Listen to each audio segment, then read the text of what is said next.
நம்ம வந்து தலைக்கு வந்து எண்ணெய் தடவுறோம் அப்படி தானே. தலைக்கு வந்து எண்ணெய் தடவுறோம். எண்ணெய் தடவினா தான் வந்து முடி கொட்டாது. இப்படி ஏதாவது தலைக்கு ஏதாவது ஒன்று நம்ம பண்ணிகிட்ருக்குறோம். இது வந்து எதனால் எப்போ ஏற்பட்டிருக்கும் அப்படின்னா, எண்ணெய் முதல்ல எப்படி உற்பத்தி பண்ணுறோம், அதற்கு வந்து இப்போ நல்லெண்ணெய் எப்படி உற்பத்தி பண்ணுறாங்க, அதுக்கு வந்து செக்கு தேவைப்படுது. தானியங்களை உற்பத்தி பண்ணி, எள்ளுங்கிற ஒரு தானியம், அந்த தானியத்தை உற்பத்தி பண்ணி அதில் கருப்பட்டியெல்லாம் சேர்த்து அதை வந்து செக்கில் போட்டு ஆட்டி அதிலேருந்து வந்து உங்களுக்கு நல்லெண்ணெய் என்பது பிரித்து எடுக்கப்படுது. அப்போ தேங்காய் என்ன பண்ணுவோம், கொப்பரை தேங்காவை அதே மாதிரி செக்கில் போட்டு ஆட்டி தேங்காய் எண்ணெய் பிரித்து எடுக்கிறாங்க. கடலையும் அதே மாதிரி செக்குங்கிற ஒரு இயந்திரம் கண்டுபிடிக்கப்பட்ட பிறகு தான் நாம் வந்து எண்ணெய்களை பயன்படுத்த ஆரம்பிச்சிருக்கோம். செக்குங்கிற இயந்திரம் வந்து எப்போ கண்டுபிடிக்கப்பட்டிருக்கோம், செக்குங்கிற இயந்திரம் கண்டுபிடிக்கிறதுக்கு மரத்தாலான செக்கு வந்து கடந்த காலங்களில் பயன்படுத்தியிருப்பாங்க. அப்போ அந்த மரத்தாலான செக்கை உருவாக்குறதுக்கு உங்களுக்கு என்ன தேவைன்னா, உளி சுத்தியெல்லாம் தேவை. ஒரு மரத்தை வெட்டுறதுக்கு கோடாரி தேவை. அந்த மரத்தை வந்து செதுக்கிறதுக்கு உளி தேவை, சுத்தியல் தேவை. அப்போ எப்போ வந்து இந்த செக்குனால் இயந்திரங்கள் கண்டுபிடிக்கப்பட்டனா, உலோகங்கள் கண்டுபிடிக்கப்பட்ட பிறகு தான் இந்த செக்கு வந்து இயந்திரங்களே உருவாக்க முடியும்.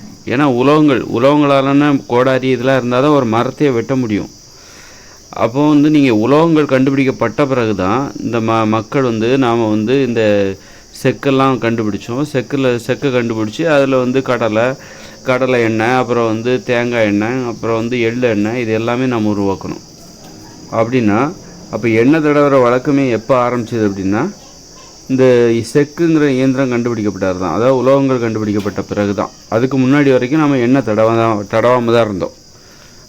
அப்படின்னா ஏன் வந்து அது வரைக்கும் எண்ணெய் வந்து தேவைப்பட்டுச்சு, ஆனால் நம்ம தடவாமல் இருந்தோமா, இல்லை நமக்கு அது கிடைக்காதனால நம்ம தடவாமல் இருந்தோமா. உலோகங்கள் கண்டுபிடிக்கிற வரைக்கும் எண்ணெய்ங்கிற ஒன்று நமக்கு தேவையாக இருந்தது, ஆனால் அது நமக்கு கிடைக்கல, அது நம்ம கண்டுபிடிச்சோம் அப்படின்ட்டு இல்லை, அப்படி கிடையாது.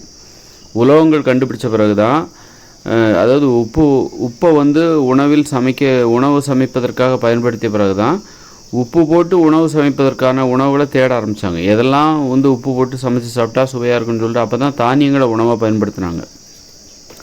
உப்பை பயன்படுத்தி உணவாக சமைக்கும்போது தான் தானியங்களை வந்து கண்டுபிடிக்கிறாங்க. தானியத்தை சமைச்சு அதில் வந்து உப்பு போட்டு குழம்பெல்லாம் ஊற்றி சாப்பிட்டா நல்லாயிருக்கும் அப்படிங்கிறத கண்டுபிடிக்கிறாங்க. அப்போ தானியங்களே எப்போ பயன்படுத்துகிறாங்கன்னா, உப்பு கண்டுபிடிக்கப்பட்ட பிறகு தான். அப்போது உப்பு, உலோகம், தானியம் இது ரெண்டும் ஒன்றோட ஒன்று தொடர்புடையது. தானியங்களை உற்பத்தி பண்ணணுன்னா உங்களுக்கு வந்து கலப்பையெல்லாம் தேவை, அல்லது வந்து சமவெளிகளை உருவாக்கணும். தானியங்களை உற்பத்தி பண்ணால் சமவெளிகளை உருவாக்கணும். உலோகங்கள் கண்டுபிடிக்கப்படுவதற்கு முன்பு வந்து இந்த உலகம் முழுக்க மரங்கள் அடர்ந்து வளர்ந்துருக்கும். மரங்களே வெட்டலை. அது வரைக்கும் மனுஷங்க வந்து மரங்களை வெட்ட முடியாமல் தான் இருந்தாங்க. மரங்களை வெட்ட முடியும்னே அவங்க நினைக்கல. மரங்களை வெட்டுறதுங்கிற பேச்சு அந்த வார்த்தையே கிடையாது. மொழியில் வந்து மனித உயிர்கள் பேசி அந்த மொழியில் வெட்டுவது என்கிற வார்த்தையே கிடையாது. ஏன்னா உலோகங்கள் கண்டுபிடிக்கப்பட்ட பிறகு தான், கோடாரி, அருவா இதெல்லாம் கண்டுபிடிக்கப்பட்ட பிறகு தான் வெட்டுதல் அப்படிங்கிற வார்த்தையை கண்டுபிடிக்கிறாங்க. அப்போ தான் அது வரைக்கும் மரங்களே வெட்ட முடியாமல் இருக்கும்போது இந்த உலகம் முழுக்க ஃபுல்லாக மரங்களாக தான் இருந்திருக்கும். அப்படி தானே. சமவெளிகள் வந்து ரொம்ப அரிதாக தான், சமவெளிகளே இருக்காது. நீங்கள் தானியங்களை பயிரிடணுன்னா சமவெளிகள் தேவை. தானியங்கள், நெல், கோதுமை, இன்றைக்கி வயல்வெளிலாம் சமவெளியாக இருக்குன்னா அது வந்து இயற்கையாக வந்து கிடையாது, நாம் உருவாக்குனது. அங்கே நிறைய மரங்கள்லாம் இருந்திருக்கும், அதெல்லாம் நம்ம வெட்டி இன்றைக்கி சமவெளியாக உழுது சமவெளியாக மாற்றி வச்சுருக்கோம். நிறைய லட்சக்கணக்கான ஏக்கர் பரப்பளவு கோதுமை, நெல்லுன்னு சொல்லிட்டு, கேழ்வரகு, சோளம்னு சொல்லிட்டு சமவெளிகளில் தானியங்கள் உலகம் முழுதும் பயிரிடப்படுகிறது. அப்படின்னா அது சமவெளியாக இருந்தது இல்லை. அதெல்லாம் வந்து ஏற்கனவே மரங்கள்லாம் காடுகளாக இருந்திருக்கும், சமவெளி காடுகளாக இருந்திருக்கும். அதை வந்து உலோகங்களாலான கோடாரி, அருவா இதெல்லாம் வச்சு இன்றைக்கி வெட்டி அதை சமவெளியாக மாற்றி அதில் தான் தானியங்களை உற்பத்தி பண்ணியிருக்காங்க. தானியங்களை பயிரிட்டு அதை அறுவடை செஞ்சு உற்பத்தி பண்ணியிருக்காங்க. அப்போது தானியங்களை உற்பத்தி பண்ணுறதுக்கும் உலோகத்திற்கும் இடையான ஒரு தொடர்பு நீங்கள் தெரிஞ்சுக்கிட்டீங்க. அதனால் வந்து அப்போ தானியங்கள், உப்பு இல்லாமல் நம்ம தானியங்களை சமைச்சு சாப்பிட்றதுலாம் நமக்கு ஆர்வம் வராது. உப்பு போட்டு நம்ம பழங்களை, காய்கறிகளை பச்சையாக கூட சாப்பிட்றலாம், அதில் சுவை இருக்கும். நீங்கள் தானியங்களை சமைச்சு சாப்பிட்ணுன்னா அதில் சுவை வந்து இருக்கவே இருக்காது. அதில் உப்பு போட்டால் தான் அதில் சுவை இருக்கும். உப்பு போட்டு அந்த குழம்புலாம் சேர்த்தா தான் அது சுவையாக இருக்கும். அதனால் உப்பு, தானியம், உலோகம் இதெல்லாம் ஒன்றோட ஒன்று தொடர்புடையது. இடையில கண்டுபிடிக்கப்பட்டது. இதெல்லாம் வந்து ரொம்ப இடையில தான் வந்து பயன்படுத்தப்பட்டது. அந்த வகையில் எண்ணெய் தயாரிக்கணும் அப்படின்னா உங்களுக்கு உலோகங்களாலான அருவா இதெல்லாம் வச்சு மரத்தை வெட்டி அந்த செக்கு இயந்திரம் உருவாக்குவதற்கு உலோகங்கள் தேவை. உலோகங்கள் கண்டுபிடிக்கப்பட்டது தான் மக்கள் வந்து எண்ணெயே பயன்படுத்த ஆரம்பித்தாங்க. அதற்கு முன்பு வரைக்கும் எண்ணெய் வந்து பயன்படுத்தப்படலை. அப்போது 2040 இயந்திர அறிவியல் உலகம் செயலிழந்து வரும். 2040 வருகிற 20 வருஷத்தில். அதன் பிறகு இயற்கையோடு இணைந்த மனித வாழ்க்கை தான். நம்ம கையில் இருக்கிற இந்த ஈட்டி, கோடாரி, அருவா இதுதான் இப்போ நம்ம கைவசம் உள்ள அந்த உலோகத்தாலான கருவிகள் தான் நமது சொத்து, அல்லது நம்மக்கிட்ட இருக்கிற உலோகங்கள் அதை எத்தனை காலம் அதை நம்ம பயன்படுத்துவோமோ அதன் பிறகு நமக்கு கிடைக்காது. அதன் பிறகு ஏன்னா 2040 இந்த உலகத்தில் உலோக உற்பத்தி எல்லாமே நின்று போயிடும். அப்படி இருக்கும்போது அதன் பிறகு உங்களுக்கு உலோகங்கள் எதுவுமே கிடைக்காது. அப்படிங்கும்போது உலோகங்கள் எதுவும் கிடைக்காது, உலோக உற்பத்தி நின்று போயிடும், தொழிற்சாலைகள் எல்லாம் மூடப்பட்டு விடும். அதுக்கப்புறம் வந்து உங்களுக்கு யாரும் வந்து அருவா வேணுமா அது வேணுமா இது வேணும்னு யாரும் உங்களுக்கு விற்கவும் போகிறதில்ல, அது உற்பத்தி உருவாக்கவும் போகிறதில்ல.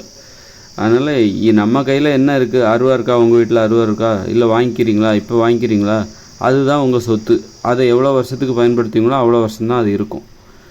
2040 உங்கள் கையில் எத்தனை அருவா இருக்குது, எத்தனை ஈட்டி இருக்குது, எத்தனை கத்தி இருக்குது, எத்தனை கோடாரி இருக்குது, எத்தனை கடப்பாரை இருக்குது, அதுதான் அதன் பிறகு உங்களுடைய உலோக சொத்தாக இருக்க போகிறது. அதன் பிறகு உலோகங்களாலான சொத்து உங்களுக்கு கிடைக்கவே கிடைக்காது.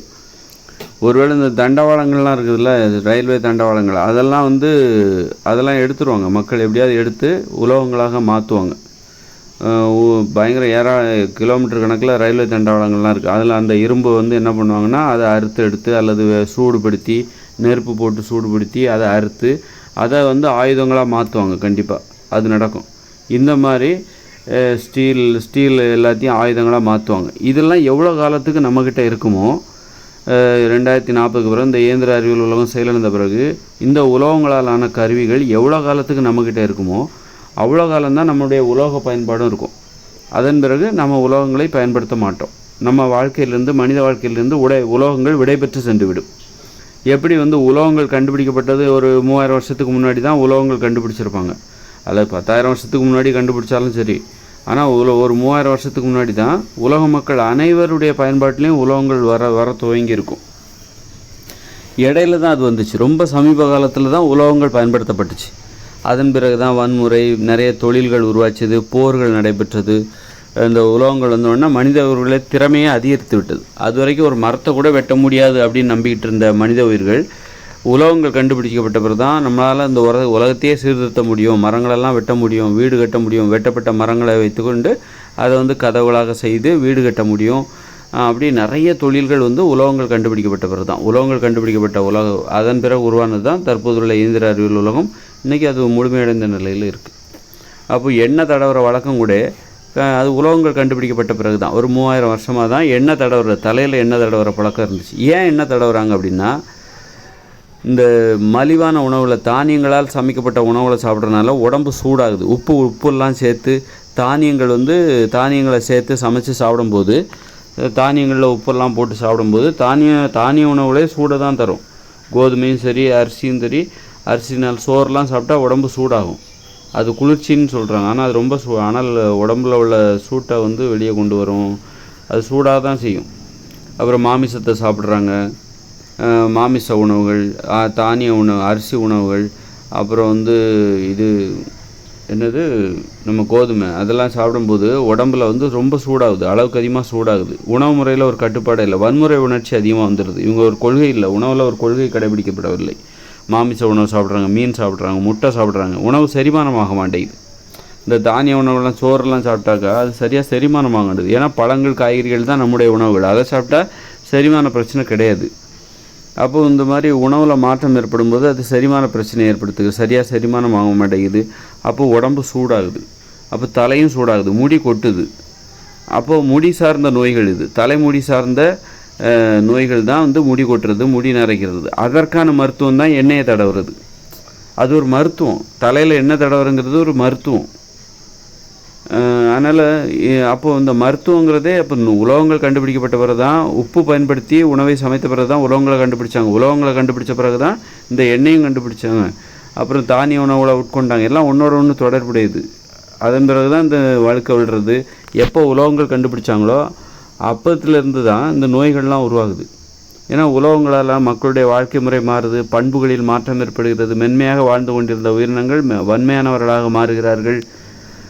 இப்படியெல்லாம் மாறும்போது அவர்கள் உடலில் வன்முறை உணர்ச்சி ஏற்படுகிறது, குற்றங்களில் ஈடுபடுகிறார்கள். அதனால் உடம்பெல்லாம் வந்து சூடாகி நோய்கள் வர ஆரம்பிச்சிக்குது. இந்த மாதிரி உணவுகளில் ஒரு கட்டுப்பாடு கிடையாது, கண்டதையும் சாப்பிட்றாங்க. அப்படிங்கும்போது வாழ்க்கை முறையில் ஒரு ஒழுங்கு கிடையாது, ஒரு கட்டுப்பாடு ஒழுக்கம், மென்மையானவர்களாக இல்லாமல் வன்மையானவர்களாக மாறுகிறார்கள். அப்படிங்கும்போது உடம்புல நோய் வருது. அது தலையில் உள்ள முடியெல்லாம் உதிருது. அதனால் அதை தடுப்பதற்கான ஒரு வைத்தியம்தான் இது, ஒரு மருத்துவம் தான் தலையில் எண்ணெய் தடவுறது, நல்லெண்ணெய் தடவுறது, தேங்காய் எண்ணெய் தடவுறதுலாம். அப்போ தேங்காய்யோ நல்லெண்ணெயோ தடவுறது வந்து மனித இனம் கடைசி வரைக்கும் இருக்கிற வரைக்கும் கடைபிடிப்பார்களா? இல்லை ஆரம்பத்துலேருந்தே நம்ம கடைபிடித்து வந்தோமா? அப்படின்னா அது உலோகங்கள் கண்டுபிடிக்கப்பட்ட பிறகு தான் நம்ம தலையில் எண்ணெய் தடவுற பழக்கமே வந்தது. எண்ணெய்ங்கிறதே எண்ணெயோட கண்டுபிடிப்பே எப்போ வருது? உலோகங்கள் கண்டுபிடிக்கப்பட்ட பிறகு தான். ஒரு 3000 வருஷத்துக்கு முன்னாடி பிறகு தான் உலோகங்கள் கண்டுபிடிக்கப்பட்ட பிறகு தான் எண்ணெயை உற்பத்தி பண்ண முடியும் உங்களுக்கு. அப்போது அதன் பிறகு தான் எண்ணெயின் பயன்பாடு. அதற்கு முன்பு எண்ணெய்ன்னு ஒன்று இருக்குதா அப்படின்னு கூட அவங்களுக்கு தெரியுமா தெரியாதான்னு சொல்ல முடியாது. இப்படித்தான் அதனால் வந்து இப்போ வந்து 2040 இயற்கையோடு இணைந்த மனித வாழ்க்கை வரப்போகுது. அது தற்போதுள்ள உலகம் செயலிழக்க போகுது. அப்போ தொழிற்சாலைகள் எல்லாமே செயலிழந்துடும்.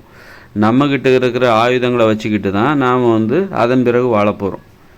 இனிமேல் வர்ற காலங்களில் வாழப்போகிறோம். நம்மக்கிட்ட இருக்கிற என்ன உலோகங்களாலான ஆயுதங்கள், கருவிகளை வைத்து கொண்டு தான் நாம் என்ன பண்ண போகிறோம், எதிர்காலத்தில் வாழப்போகிறோம். அப்படிங்கும்போது இப்போ இருக்கிற ஆயுதங்களை, கருவிகளை வச்சுக்கிட்டு அருவா, கோடாரி இதுகளை வச்சு மரங்களை எதாவது வெட்டி ஏதாவது மரத்தாலான செக்கெல்லாம் தயார் பண்ணி அதில் நம்ம ஏதாவது எண்ணெயை உற்பத்தி பண்ணுற நடவடிக்கைகளில் யாரும் ஈடுபட்டாலும் ஈடுபடுறதுக்கு வாய்ப்பு இருக்குது.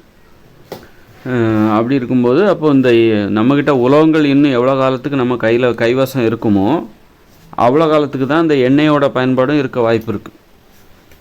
இன்னொன்று சொல்லப்போனால் எண்ணெயோட தேவையே வந்து இந்த மலிவான உணவுகள் இருக்குல்ல, உணவு முறையில் நம்ம வந்து ஒரு கொள்கை இல்லாமல் கண்டதையும் சாப்பிட்றது, மாமிசத்தை சாப்பிட்றது, மீனை சாப்பிட்றது, முட்டையை சாப்பிட்றது, தானியங்களால் சமைக்கப்பட்ட உணவுகளை சாப்பிட்றது, இப்படி சாப்பிட்றதுனால உடம்பு சூடு அதிகரிக்குது. அதனால் முடி உதிருது, முடி கொட்டுது, முடி நரைக்குது. அப்போ அதை தடுக்கிறதுக்கு தான் எண்ணெயை தவிர, அதனால தான் நமக்கு எண்ணெய் தேவைப்பட்டதே தவிர மற்றபடி எண்ணெயோட தேவை நமக்கு கிடையாது இயற்கையாகவே. நம்முடைய உணவு எது? காய்கறிகள், பழங்கள், கீரைகள், கிழங்குகள், பருப்புகள், பயிறு வகைகள், கடலைகள், இதுதான் நம்முடைய உணவு. தேன், பால், அவ்வளோதான். இதுதான் நம்முடைய உணவு. முட்டை சாப்பிடக்கூடாது. இப்படி உணவு முறையில் நம்ம சரியாக வந்துட்டோம் அப்படின்னாலே நமக்கு நிறைய தேவைகள் கிடையாது. உணவு முறையில் நம்ம சரியான ஒரு இதை பிடிச்சிட்டோம்னாலே நமக்கு முடி கொட்டுற பிரச்சனை வராது. ஏன்னா உடம்பு சூடாகும் போது தான் முடி கொட்டும். நீங்கள் இந்த மாமிச உணவு சாப்பிடும்போது, தானிய உணவுகளை சாப்பிடும்போது, உப்பு போட்டு சமைச்சு சாப்பிடும்போது, மீன் சாப்பிடும்போது, முட்டை சாப்பிடும்போது, இது வந்து உடம்பை வந்து அதிகப்படியாக சூடாக மாற்றி அது தலையிலையும் சூடெல்லாம் ஏற்படுத்தி முடி கொட்டுற பிரச்சனை, முடி நரைக்கிற பிரச்சனை, வழுக்க விடுற பிரச்சனை, அது மாதிரி வழுக்கெல்லாம் விழக்கூடாது. முன்கூட்டியே எண்ணெய் தடவுற அந்த வழக்கம் வந்து ஏற்பட்டுச்சு சின்ன வயசுலேருந்து. அப்போது இந்த மாதிரி உணவு முறையில் நாம் வந்து ஒரு கொள்கைப்படி வாழ்வோமே ஆனால் வாழ்ந்து தான் ஆகணும். உணவு முறையில் ஒரு கொள்கை இல்லாமல் இயற்கையோடு இணைந்த மனித வாழ்க்கையில் நீங்கள் வாழ முடியாது. கொள்கை தான் உங்களுக்கு மன உறுதியை கொடுக்கும். அதனால் மன உறுதி இல்லாமல் அந்த உலகத்தில் நீங்கள் வாழவே முடியாது. இன்னும் 2040 பிறகு வரப்போகிற அந்த இயற்கையோடு இணைந்த மனித வாழ்க்கையில் மன உறுதி இல்லாதவர்களால் அங்கே வாழவே முடியாது. அங்கே ரொம்ப கஷ்டமான ஒரு உலகம் அது. அதனால் அப்படிப்பட்ட உலகத்தில் வந்து அவர்கள் உணவில் கொள்கையோடு தான் நடந்து கொள்வார்கள். அதனால் என்ன ஆகும்னா அவங்களுக்கு வந்து உடம்பு அளவுக்கு அதிகமான வெப்பநிலை ஏற்படாது, அளவுக்கு அதிகமாக வெப்பம் ஏற்படாது, வன்முறை உணர்ச்சி அவர்களுக்கு வராது, மென்மையானவர்களாக இருப்பார்கள். அதனால் உடம்பு குளிர்ச்சியாக இருக்கும். தேவையான அதாவது அந்த சூடு வந்து அளவுக்கு அதிகமாக போகாது. இயற்கையான ஒரு உடம்பு. அதனால் அவங்களுக்கு வந்து முடியெல்லாம் கொட்டாது, நோய்கள் வராது, முடி கொட்டாது. தலைமுடி சார்ந்த நோய்கள் தான் முடி உதிர்வு, வழுக்கை விடுறது, இதெல்லாம் அவங்களுக்கு வராது. அதனால் அவங்களுக்கு எண்ணெய் தேவையில்லை. அதனால் எதிர்காலத்தில் நம்ம வந்து இன்றைக்கி பயன்படுத்துகிறோம் அப்படின்னா எதற்காக பயன்படுத்துகிறோம்? அது நமது உணவு முறையில் ஏற்பட்ட ஒரு ஒழுங்கின்மை, அதுதான் காரணம். உணவு முறையில் நம்ம கட்டுப்பாடு இல்லை, கண்ட உணவுகளை சாப்பிட்றோம். அதனால் உடம்பு சூடாகுது, முடி உதிருது. அதனால் உப்பெல்லாம் போட்டு சமைச்சு தினம் உப்பை எடுத்துக்கிட்டே இருக்கிறோம். உப்பை வந்து உணவில் சமைச்சு நம்ம உடம்புல சேர்ந்துக்கிட்டே இருக்குது. உப்பும் சூடை தரும். அதனால முடி சார்ந்த நிறைய பிரச்சனைகள் வருது. சமைக்கிறதுக்காக எண்ணெயை பயன்படுத்துகிறோம், உப்பு போட்டு சமைக்கிறதுக்காக எண்ணெயை பயன்படுத்துகிறோம். எண்ணெயோட தேவை வந்து இப்படியும் இருக்குது. அதான் இயற்கையோட இணைஞ்ச மனுஷ வாழ்க்கையில் 2040 அப்புறம் நமக்கு வந்து உப்பும் நமக்கு கிடைக்காது, அப்போ சமைக்கிற வழக்கமும் உப்பு போட்டு தாளித்து சமைக்கிற வழக்கமும் இல்லாமல் போயிடும். இந்த மாதிரியெல்லாம் வந்து மாற்றங்கள் நடக்கும்போது நம்ம வந்து எண்ணெயை வந்து நம்ம பயன்படுத்த மாட்டாங்க. 2040க்கு அப்புறம் படிப்படியாக அது இல்லாமல் போய்விடும். எல்லாருமே செக்கில் போட்டு எண்ணெய் எடுக்கிற அந்த வேலையெல்லாம் எல்லாருமே இனிமேல் செய்ய மாட்டாங்க. அது யாரோ தொழிலாக செய்கிறவங்க தான் அதை செய்வாங்க. அது தவிர அவர் தொழில், அது கடினமான வேலை. அது அந்த கடினமான வேலையை மக்கள் ஒவ்வொருத்தரும் வீட்டில் ஒரு செக்கு வச்சு எண்ணெயெல்லாம் உற்பத்தி பண்ணிகிட்டு இருக்க மாட்டாங்க. அதனால் எண்ணெய்களின் பயன்பாடு 2040க்கு அப்புறம் குறைஞ்சிக்கிட்டு உலகத்தில் ஒரு நாள் இல்லாமலே போயிடும். அது வந்து உலோகங்களை சார்ந்தது, உலோகங்களுடைய பயன்பாட்டை அடிப்படையாக கொண்டது தான் இந்த எண்ணெய்களின் பயன்பாடு. அதனால் இனிவரும் காலங்களில் நாம் வந்து எண்ணெயை பயன்படுத்த மாட்டோம். 2040க்கு அப்புறம் படிப்படியாக எண்ணெயின் பயன்பாடு மனித வாழ்க்கையிலிருந்து விடைபெற்று சென்றுவிடும் என்பது தான் உண்மை. எண்ணெய் நமக்கு தேவையில்லை 2040க்கு பிறகு. நமது உணவு முறையில் நாம் வந்து கட்டுப்பாடாக இருக்கும் பொழுது எண்ணெய் வந்து நமக்கு தேவையில்லை. உணவு முறையில் நம்ம கட்டுப்பாடாக இருந்தாக்கா நமக்கு வந்து நோய்கள் எதுவுமே வராது, எந்த வித நோய்களுமே வராது. தலைமுடி சார்ந்தது, முடி உதிர்வு, முடி நரைக்கிறது, வழுக்க விடுறது எதுவுமே வராது. அப்படிங்கும்போது எண்ணெயும் நமக்கு தேவையில்லை.